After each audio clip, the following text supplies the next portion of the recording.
I'll start this video off by saying I have not watched a second of the All-Star game that is going on today. I instead used the time to catch up on Madagascar and try to catch up with the references that are in that movie, as well as finish up A Clockwork Orange. Yeah, I know. Big contrast in the films that I have been digesting today. Oh, I also saw V for Vendetta in the morning, too. It's really great when you actually just turn on the TV and you just let what is playing play out instead of looking for something to watch, but either way, while the All-Star game is going on, I figured I wanted to make a video about probably the complete opposite of the All-Stars. You know, the All-Stars, it's the top of the league, it's the best guys in the NHL, right? Well, let's take our sights over instead to the Vancouver Canucks, and I'll say right here, this is kind of how you know that this fan base is absolutely crazy. The fact that I can make a video about 3 bottom-6 caliber players and how they meshed with the Vancouver Canucks and the entire Canucks organizational makeup, and actually have people watch this video. That's how you know this fan base is nuts, because we actually have people who will engage in this kind of discussion. So today we're talking about Alex Chiasson, Jonah Gadjovich, as well as Zack MacEwen. The latter of these two are no longer Vancouver Canucks. Gadjovich is a Shark, and MacEwen is a Flyer. The reason we're talking about these three is mostly because of the discourse that I've seen going around the Vancouver Canucks fanbase when it comes to the bottom 6 and the way that it is assembled. So when it comes to pretty much everything that's gone on, Gadjovich and MacEwen are two players that a lot of Vancouver Canucks fans were very big fans of. And myself included. I was a very big fan seeing Zack MacEwen go out there and be the fighter that he was and be the physical presence that he was and chip in offensively.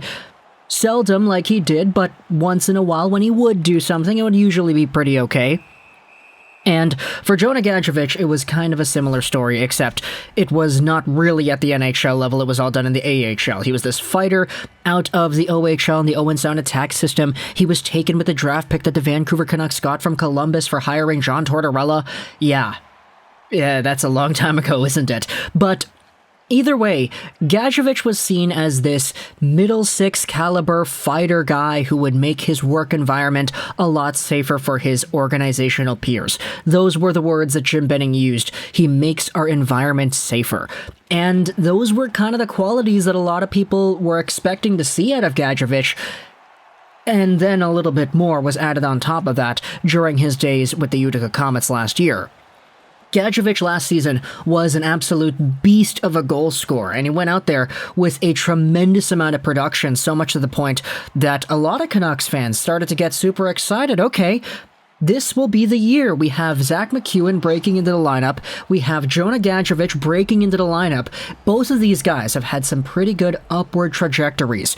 Gadjovich from the OHL to the AHL, he's a top goal scorer over there, and now he's in the NHL. And then you have Zack MacEwen, who had worked his way up from undrafted status, QMJHL, Utica Comets guy, Utica Comets graduate, eventually becoming a full-time Vancouver Canuck. 21-22 was supposed to be kind of the breakout year for both of these guys. Okay, maybe not breakout year, but kind of the year where we solidified these guys as NHL caliber talents, right? Unfortunately, we lost both of them, and they were both lost to waivers because the Vancouver Canucks filled out a roster with other guys like Juho Lammikko, Matthew Highmore, Tyler Mott made his return. You still have Brandon Sutter on the payroll. He hasn't returned yet. And one of the bigger acquisitions that the Canucks made in the offseason, after giving this guy a PTO in the preseason, I believe, was Alex Chiasson. Chiasson is not in the same boat as MacEwen and Gadjovich, where MacEwen, right now, he is 25 years old. Jonah Gadjovich is up there, he is 23 years old.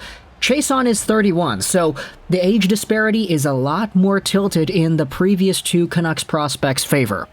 Meanwhile, you also had Alex Chiasson, who was coming off of a pretty steep decline in his NHL career. He won a Stanley Cup with Washington, so that was pretty good, and then he was a 20-goal scorer playing alongside of Connor McDavid in 2018-19. But in 2020-2021, he had 16 points in 45 games played, which was a pretty significant drop-off from his McDavid 20-goal year, which is why he went to free agency. He signed a PTO with Vancouver, $750,000 till the end of this season, and to be fair, That's a really cheap amount of money. Like, you cannot go out there and expect the world and the moon for a guy who's only making $750,000. But the fact is, the presence of Alex Chiasson on the roster, and the fact that he's a right-handed forward that the Vancouver Canucks, for some reason, lack because Jim Benning's foresight, oh yeah, Garland and Besser, that's it. No Sutter coming back, and you put MacEwen down there on waivers, sending him to the AHL. He gets claimed by the Philadelphia Flyers. He's over there right now with an $875,000 cap hit till the end of this season as well. Gadjovich, he's making $783,000 till the end of this season too. He's a left-handed guy claimed by San Jose. The reason I'm talking about these two is because a lot of people have gone out there and used the highlights that we see of MacEwen going out there and fighting guys, and used the hype that we had for a Jonah Gadjovich and all the goals he scored last year in the Utica Comet system as sort of fuel to go out there and even hammer the point down home even more about how Jim Benning was ultimately a bad roster constructor. And you know, I'll go out there and agree with that. We made videos talking about how Jim Benning built this team and how he didn't do a good job. But I'm going to go out there and defend Chiasson a little bit. Here's a tweet from Pete Edwards that I saw yesterday that kind of inspired this entire video. Alex Chiasson, in 37 games played, has 9 total points. MacEwen, 43 games played. He's got 3 points. Jonah Gadjovich has 25 games played, and he's got 2 points. Pete is not saying that it was a good move. I think losing Gadge in particular hurts. But tell me your feelings. Now I'll go out there and say this right here and get my thoughts on this idea right away. Chiasson sucks. Like, he's not a good player. He offensively is completely like a black hole. The play dies on his stick a lot. But I'm going to go out there and say it, that Zack MacEwen and Jonah Gadjovich, even though these guys were very beloved by a lot of Canucks fans, and I personally was really excited to see what they would do, these guys have not really been all too impressive either. Now, Gadjovich, with the 2 points he has in the 25 games, I get it. He's only 23. He's going to get better as his career goes on. But the fact is, would you rather have had a Jonah Gadjovich in the Vancouver Canucks bottom 6, or let's say a Matthew Highmore or Tyler Mott?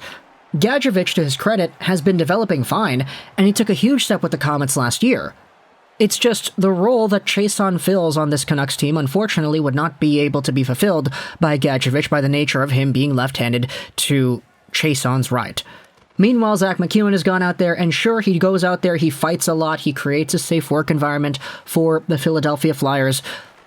But there are some other guys in the Canucks now who have taken over that physical edge and who have started stepping up and dropping the gloves themselves. Tyler Myers comes to mind. I think about Luke Schenn. I think about some of the other players that the Canucks have employed over the past few months, and I say, yeah, there isn't really a lack, per se, of fighting on this team. And so, even though Zack MacEwen has established himself as a pretty good bottom-6 energy guy, I do think that there are some other aspects that Alex Chiasson brings that MacEwen just simply would not be able to. Quite frankly, the offensive power play time helps Chiasson for sure, but at the end of the day, even though Chiasson kind of sucks offensively, this guy makes one fantastic play like every week and a half that usually ends up winning the Canucks a game. Like, have you noticed that? How Chiasson will sometimes score an absolutely clutch goal at the perfect time to give the Canucks a lead and it eventually becomes a game winner? How he once in a while makes a brilliant pass on the power play from the corner boards right into the middle where Elias Pettersson picks it up and he snipes it. Chiasson has a good moment every week and a bit. Meanwhile, MacEwen and Gadjovich, while I do appreciate the development they have had, and I do think that they have some good NHL caliber futures, that aspect that Chiasson brings is unfortunately not attainable out of these guys right now. Now, of course, I'm only talking in the short term. Like, long term, these guys could become studs and they could show everybody that, oh, they were on waivers before and they were picked off. Vancouver put them on waivers. Look at how much they suck. That's fair. That's definitely a possibility here. It's just, even though I do kind of miss Gadjovich and I miss MacEwen, I'd be lying if I said they would have made this team better right now. You know? Like, they're good players and I like the idea. I like the hope of what they could bring in the future, but are they what this team needs right now? I'm not too sure. especially if you want to talk about guys like Tyler Maude and whether or not he's going to stick around. Matthew Highmore is still here too.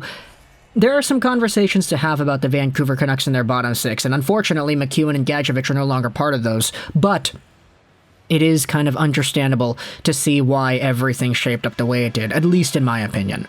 So, talk to me in the comments, what do you think about this entire conversation here? Gadjovich, MacEwen, and Chiasson, who would you rather have filling out a bottom spot in your lineup? Who do you think has played the most impressive so far?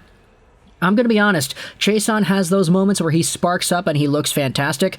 Gadjovich and MacEwen, I have been watching a few Philly and San Jose games here and there, have not really been noticing them all too much, unfortunately speaking. I love these guys, don't get me wrong, it's just, you know, there's a reason why I had to make this video. So, talk to me in the comments, what do you think? I hope you enjoyed this entire conversation here. So, Alex Chiasson, and bye.